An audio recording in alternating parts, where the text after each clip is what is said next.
વિદ્યાર્થીઓ, હવે આપણે બીજી એકદમ ઇમ્પોર્ટન્ટ થિયરી કહી શકીએ કે જે બોર્ડને આધારિત પૂછાઈ જાય એ પ્રકારની થિયરી છે અને બોર્ડમાં પૂછાઈ પણ ગઈ છે કે અશુદ્ધ અર્ધવાહક દ્વારા એન પ્રકાર અથવા તો પી પ્રકારનો અર્ધવાહક સમજાવો. તો આ સમજાવવા માટેના જે મુખ્ય મુદ્દાઓ છે તેમાં આપણે આગળના વિડિયોમાં જોઈ ગયા કે ઇન્ટ્રિન્સિક સંખ્યા ઘનતા એટલે કે ni, ઇલેક્ટ્રોન અને હોલની સંખ્યા ઘનતા Ne અને NH અને Ni એ બધા સરખા હતા. કેમ? તો કે સિલિકોનનો જે સ્ફટિક હતો તેમાં એક ઇલેક્ટ્રોન મુક્ત થાય તો એક હોલનું નિર્માણ થાય, બે ઇલેક્ટ્રોન મુક્ત થાય તો બે હોલનું નિર્માણ થાય. એટલે જે સંખ્યા ઘનતા હતી તે સરખી હતી, એટલે કે ઇલેક્ટ્રોન અને હોલ ની સંખ્યા સમાન રહેતી હતી, માટે એને શુદ્ધ અર્ધવાહક કહેતા હતા. હવે આપણે અશુદ્ધ અર્ધવાહક એટલે બે માંથી એકની સંખ્યા વધારે રાખવાની તો બીજાની ઓછી રાખવાની, તો એ અર્ધવાહક અશુદ્ધ અર્ધવાહકની જેમ વર્તશે. તો કોઈકમાં આપણે ઇલેક્ટ્રોનની સંખ્યા વધારે રાખશું, હોલની ઓછી, તો બીજામાં હોલની સંખ્યા વધારે તો ઇલેક્ટ્રોનની ઓછી. તો એ સંખ્યા કોની વધારે અને કોની ઓછી એને આધારે n પ્રકારનો અર્ધવાહક અને p પ્રકારનો અર્ધવાહક ના બે ભાગ પાડવામાં આવેલા છે અશુદ્ધ અર્ધવાહકમાં.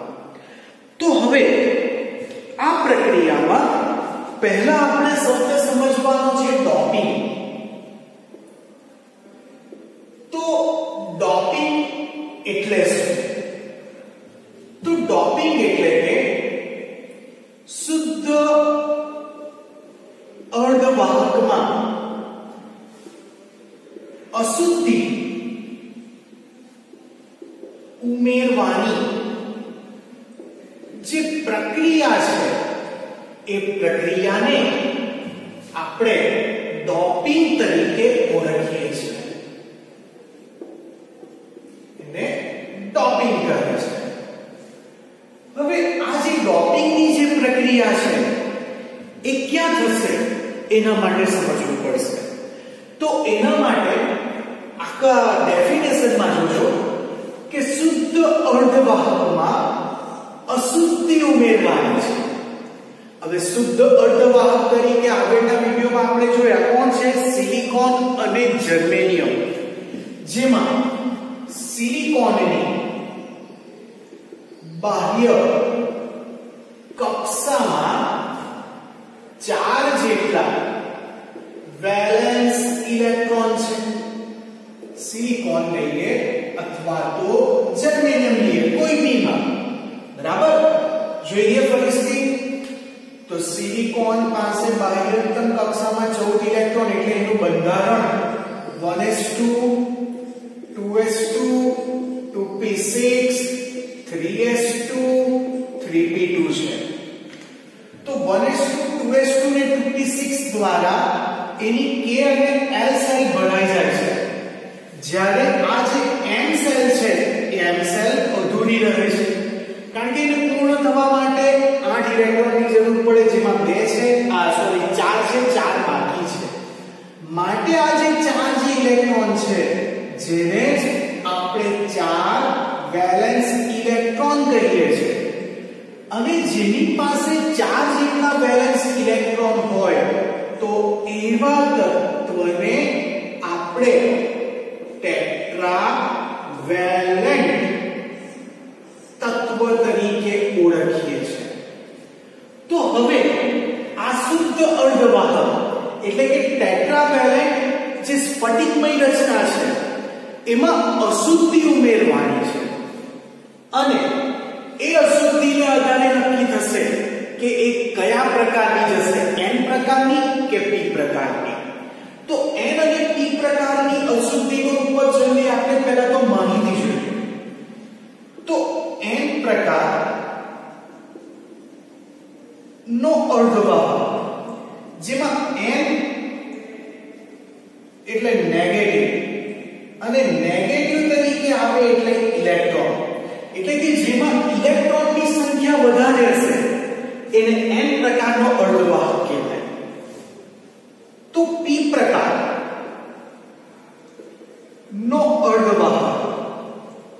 જેમાં P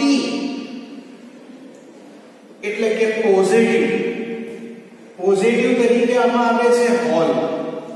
તો જેમાં હોલની સંખ્યા વધારે હશે એને આપણે P પ્રકારનો અર્ધવાહક કહીશું. હજુ વધારે જરા ડિટેલમાં સમજો કે સિલિકોન પાસે બાહ્યતમ કક્ષામાં કેટલા ઇલેક્ટ્રોન છે? 4 ઇલેક્ટ્રોન તો છે જ. તો તમે કઈ અશુદ્ધિ ઉમેરશો તો n પ્રકારમાં જશે, કઈ અશુદ્ધિ ઉમેરશો તો p પ્રકારમાં જશે. જો n પ્રકારની અશુદ્ધિ તમારે ઉમેરવી હોય ડોપિંગની પ્રક્રિયામાં n ટાઈપ જો જોઈતું હોય તો સિલિકોન પાસે 4 ઇલેક્ટ્રોન તો છે જ, તો એના કરતા એક કરતા વધારે ઇલેક્ટ્રોન ઉમેરીએ તો એ n પ્રકારમાં જશે. અને જો p પ્રકારનો જોઈતો હોય તો એની પાસે જે ટેટ્રાવેલેન્ટ અશુદ્ધિ છે તેના કરતા ઓછા ઇલેક્ટ્રોન વાળી અશુદ્ધિ ઉમેરીએ તો તે p પ્રકારનો અર્ધવાહકમાં જતું રહેશે. તો અત્યારે જે આપણે જોઈ રહ્યા છે એ હવે જોવાના છે n પ્રકારનો અર્ધવાહક. તો n પ્રકારના અર્ધવાહક માટે આપણે એ પેન્ટાવેલેન્ટ અશુદ્ધિ ઉમેરવામાં આવે છે. પેન્ટાવેલેન્ટ અશુદ્ધિ એટલે કે તેની બાહ્યતમ કક્ષામાં 5 જેટલા વેલેન્સ ઇલેક્ટ્રોન હોય એને પેન્ટાવેલેન્ટ. ટેટ્રાવેલેન્ટ એટલે જેની બાહ્યતમ કક્ષામાં 4 વેલેન્સ ઇલેક્ટ્રોન હોય. તો આપણે જોયું કે n પ્રકાર એટલે કે તેમાં ઇલેક્ટ્રોન વધારે હોવા જોઈએ જે શુદ્ધ છે તેના કરતા. તો જે શુદ્ધ અર્ધવાહક છે સિલિકોન એની પાસે બાહ્યતમ કક્ષામાં 4 ઇલેક્ટ્રોન છે એટલે ટેટ્રાવેલેન્ટ છે. તો એના કરતા ઇલેક્ટ્રોન વધારે એટલે 4 કરતા 1 વધારે એટલે 5 વેલેન્સ ઇલેક્ટ્રોન. તો એવી જે અશુદ્ધિ છે એને કહેવાય પેન્ટાવેલેન્ટ અશુદ્ધિ.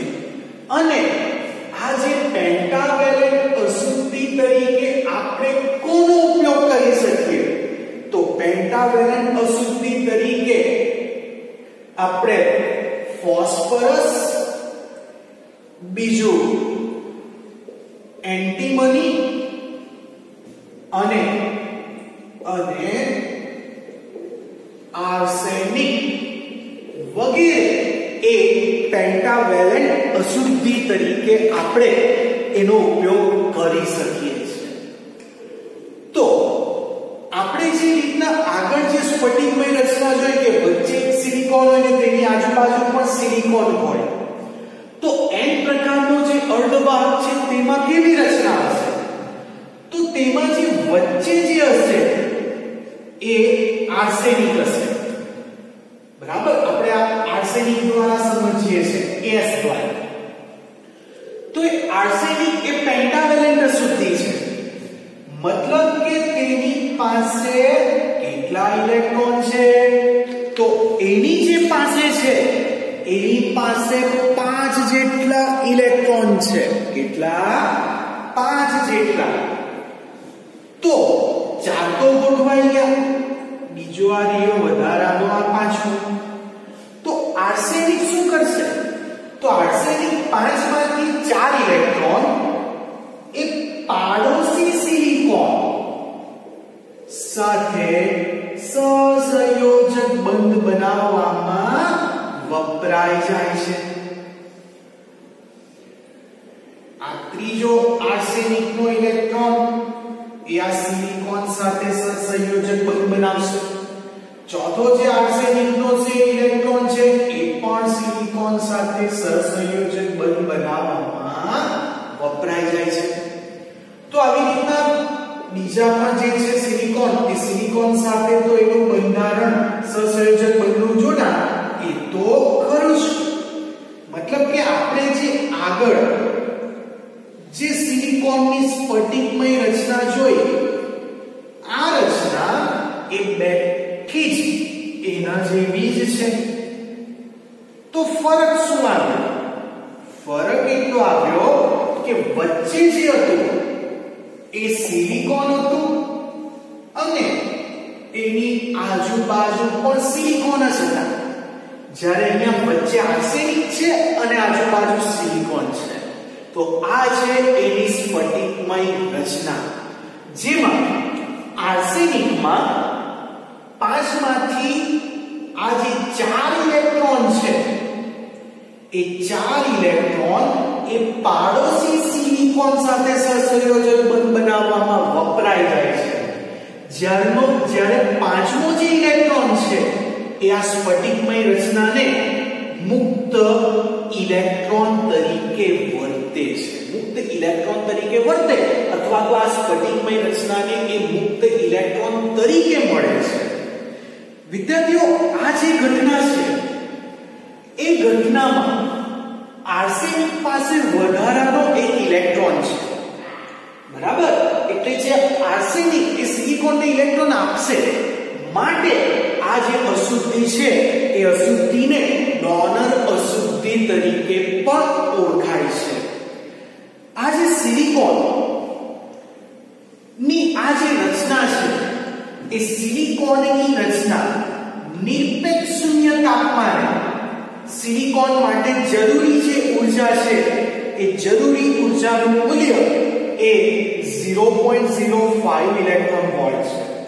જો આટલી ઊર્જા આપવામાં આવે તો આ સિલિકોનના સહસંયોજક બંધમાં ભંગાણ સર્જાય અને તેને કારણે ઇલેક્ટ્રોન મુક્ત થવા માંડશે.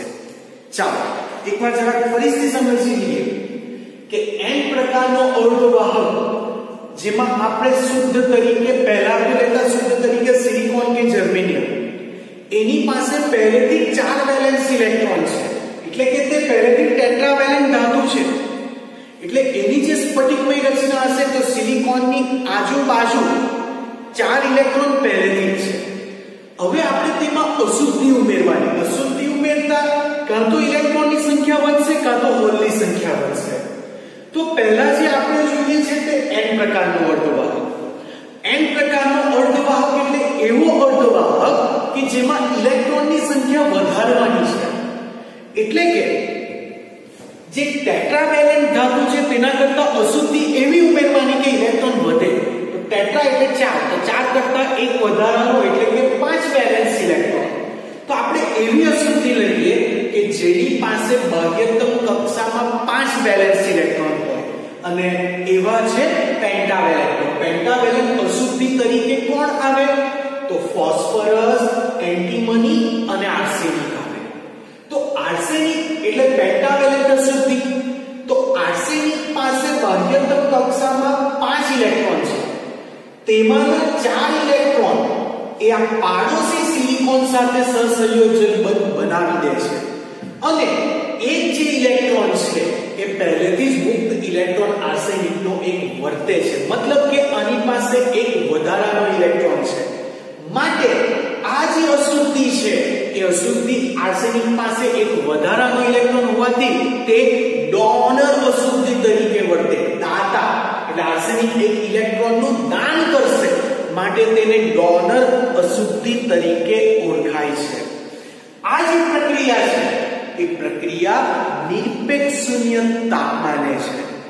હવે જો આપણે નિરપેક્ષ શૂન્ય તાપમાને આ જે અશુદ્ધિ જોઈએ તો અશુદ્ધિનું પ્રમાણ એવું કહેવાય કે 10⁶ શુદ્ધ ધાતુ હોય તેની સામે એક અશુદ્ધિ જેટલી ઉમેરો કરવો, અથવા તો કે 1 મોલ દીઠ આશરે 10⁻17 અશુદ્ધિ એ આપણે ઉમેરી શકીએ છીએ.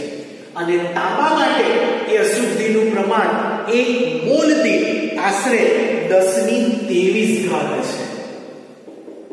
તાંબા માટે 1 મોલ દીઠ 10⁻23 અશુદ્ધિ તરીકે અહીં વાપરી શકાય છે. તો હવે આ જે બધી સ્થિતિ છે એ બધી સ્થિતિ છે 0 કેલ્વિન તાપમાને, નિરપેક્ષ શૂન્ય તાપમાન. તો આ જે નિરપેક્ષ શૂન્ય તાપમાને છે તો આપણે એનો બેન્ડ ડાયાગ્રામ પર દોરી દઈએ. તો નિરપેક્ષ શૂન્ય તાપમાને અહીં 5 જેટલા વેલેન્સ ઇલેક્ટ્રોન છે એટલે નીચે જે રેખાઓ દોર ઊર્જા સ્તર એ આપણે 5 લીધી. બરાબર. નીચે જે આવે છે તે વેલેન્સ બેન્ડ જેની ઊર્જા આપણે eV તરીકે ઓળખતા છે અને આ જે છે n પ્રકારનો અર્ધવાહક એટલે ઉપર બી આપણે બોલીએ છે 5. આ 1 2 3 4 અને જે 5 આ જે આવે છે આ તૂટક રેખા એક અશુદ્ધિ છે એટલે કે આર્સેનિક જે છે તે.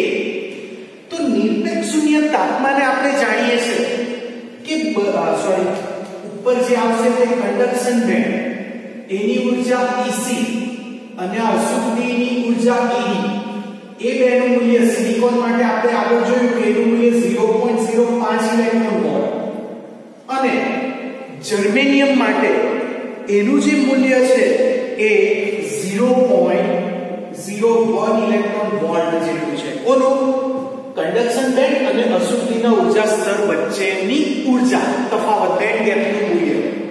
તો આ જે 0 કેલ્વિન તાપમાને આપણે ખબર છે કે વેલેન્સ બેન્ડ એ સંપૂર્ણ ભરાયેલો છે જ્યારે કન્ડક્શન બેન્ડમાં જે અશુદ્ધિ છે એ અશુદ્ધિ ઉપર ઇલેક્ટ્રોન હશે. તો આ જે તમને આ જે સ્ફટિકમય રચના અને આ જે બેન્ડની જે ઊર્જા છે એ 0 જે સ્તર છે એ 0 કેલ્વિન તાપમાન મતલબ કે શરૂઆતની સ્થિતિ છે. હવે આપણે આ પ્રક્રિયાને તાપમાન આપીએ એટલે કે નિરપેક્ષ શૂન્ય તાપમાન 0 કેલ્વિન થી ઓરડાના તાપમાને લઈએ. તાપમાન વધારીએ તો શું થશે? આપણે જાણીએ છીએ કે આ જે સહસંયોજક બંધ છે તેમાંના એક સહસંયોજક બંધમાં ભંગાણ થશે એટલે કે એક સહસંયોજક બંધ ધીરે ધીરે એમ કરીને બધા ધીરે ધીરે તૂટવા માંડશે. તો આ ધારો કે આ સિલિકોનનો સહસંયોજક બંધ તૂટે, અહીંયા ઇલેક્ટ્રોન મુક્ત થશે અને ત્યાં હોલનું નિર્માણ થશે. હવે હજુ તાપમાન વધારતા આ જે ઇલેક્ટ્રોન એની સ્થિતિની ઉપર નીચે આજુબાજુ દોલન કરવા માંડશે એટલે કે તાપમાન વધારતા આ ઇલેક્ટ્રોન ઉષ્મીય દોલન મેળવશે. એને કારણે બીજો ઇલેક્ટ્રોન છૂટો પડશે અને ત્યાં હોલનું નિર્માણ થશે. તો આ જે હોલ છે એ પહેલો જે ઇલેક્ટ્રોન છૂટો પડ્યો એને આકર્ષવાની વૃત્તિ ધરાવે અથવા તો આ જે ઇલેક્ટ્રોન હતો તેને આકર્ષવાની વૃત્તિ ધરાવશે. તો આમ ક્રમશઃ પ્રક્રિયા ચાલતી જ રહેશે. છેલ્લે ધારો કે એવું વિચારીએ કે આ જે ઇલેક્ટ્રોન હતો એ અહીંયા છૂટો પડ્યો અને અહીંયા હોલનું નિર્માણ થયું. તો અહીં પણ આ બેમાંથી કોઈ એક ઇલેક્ટ્રોન એ અહીંયા દાખલ થઈ જશે. બરાબર. એટલે અહીં પણ ઇલેક્ટ્રોન જે દિશામાં જાય છે એની વિરુદ્ધ દિશામાં હોલ જાય છે. બીજું નોંધવા જેવું છે કે આ જે પ્રક્રિયા છે તેમાં ઇલેક્ટ્રોન અને હોલની સંખ્યામાં ઇલેક્ટ્રોનની સંખ્યા વધારે છે માટે ઇલેક્ટ્રોન એ મેજોરિટી ચાર્જ કેરિયર છે અને હોલ એ માઇનોરિટી ચાર્જ કેરિયર તરીકે છે. હોલ કોણ છે? આ ઇલેક્ટ્રોન એ મેજોરિટીમાં આવે અને હોલ એ માઇનોરિટી તરીકે આવે છે. એટલે ઇલેક્ટ્રોનની સંખ્યા વધારે હોવાથી તે મેજોરિટી ચાર્જ કેરિયર અને હોલની સંખ્યા ઓછી હોવાથી તે માઇનોરિટી ચાર્જ કેરિયર. તો વિદ્યુત પ્રવાહનું વહન કોણ કરે? તો જે મેજોરિટી ચાર્જમાં આવે તે જ વિદ્યુત પ્રવાહનું વહન કરે. એટલે અહીં ઇલેક્ટ્રોન એ વિદ્યુત પ્રવાહનું વહન કરે છે. તો હવે આપણે આ બેન્ડની વાત કરીએ. તો આ જે ઊર્જા સ્તર છે એ 0 કેલ્વિન તે પણ ઓરડાના તાપમાને જશે. તો આના જેવી રચના આમાં પણ દેખાય. આમાં શું દેખાશે? તો વેલેન્સ બેન્ડમાંથી ઇલેક્ટ્રોન એ કન્ડક્શન બેન્ડમાં જાય ને કન્ડક્શન બેન્ડમાંથી જે હોલ છે એ વેલેન્સ બેન્ડ તરફ ગતિ કરે છે. બીજું એ પણ શક્ય છે ને એ થાય જ છે કે આ જે કંડક્શન બેન્ડમાં રહેલી અશુદ્ધિ છે એ પણ કંડક્શન બેન્ડમાં સંક્રાંતિ કરે જ છે. એટલે કે 0 કેલ્વિન તાપમાન ઉપરથી ઓરડાના તાપમાને લઈએ તો ઇલેક્ટ્રોન વેલેન્સ બેન્ડમાંથી કંડક્શન બેન્ડમાં તો જાય જ, પણ અશુદ્ધિમાં રહેલા ઇલેક્ટ્રોન પણ એ કંડક્શન બેન્ડમાં જશે અને જે હોલ છે એ કંડક્શન બેન્ડમાંથી વેલેન્સ બેન્ડ તરફ ગતિ કરશે. તો આ હતી આપણી n પ્રકારનો અર્ધવાહક, જેમાં જોવા જઈએ તો મેજોરિટી ચાર્જ કેરિયર તરીકે ઇલેક્ટ્રોન હોવાથી અહીં જે વિદ્યુત પ્રવાહનું વહન છે એ ઇલેક્ટ્રોન દ્વારા જ થાય છે. બરાબર. તો આ હતી આપણી n ટાઈપ, જેને 2 માર્કની થિયરીમાં પૂછી શકાય. તો 2 માર્કની થિયરી સમજવા માટે આ સિલિકોનની સ્ફટિકમય રચના એનું બંધારણ, પછી n પ્રકારનો અર્ધવાહક એટલે શું, તેમાં ડોપિંગ એટલે શું, તેમાં પેન્ટાવેલેન્ટ તરીકે કોનો ઉપયોગ થાય, એને ડોનર કહેવાય, એની સ્ફટિકમય રચના, પહેલાની પછીની બેન્ડ ગેપ પરની બે આકૃતિ 0 કેલ્વિને ઓરડાના તાપમાને દોરવાની આવે છે અને છેલ્લે સમજૂતી પણ આવે કે ઇલેક્ટ્રોન કઈ તરફ ગતિ કરે, હોલ કઈ તરફ મળે, મેજોરિટી માઇનોરિટી કોણ, તો n ટાઈપનો જે અર્ધવાહક છે તેમાં વિદ્યુત પ્રવાહનું વહન કોણ કરી આપે. આટલી વસ્તુઓ એ આપણે 2 માર્ક્સમાં લખવાની હોય છે. બરાબર. તો બીજું ખાસ MCQ એક પૂછાય છે કે n પ્રકારનો જે અર્ધવાહક છે તેમાં અશુદ્ધિનું સ્તર કઈ તરફ આવે. તો આમાં જો અશુદ્ધિનું સ્તર કંડક્શન બેન્ડ તરફ છે. કોનામાં? n પ્રકારના અર્ધવાહકમાં. એટલે આ વસ્તુ એક ખાસ યાદ રાખજો.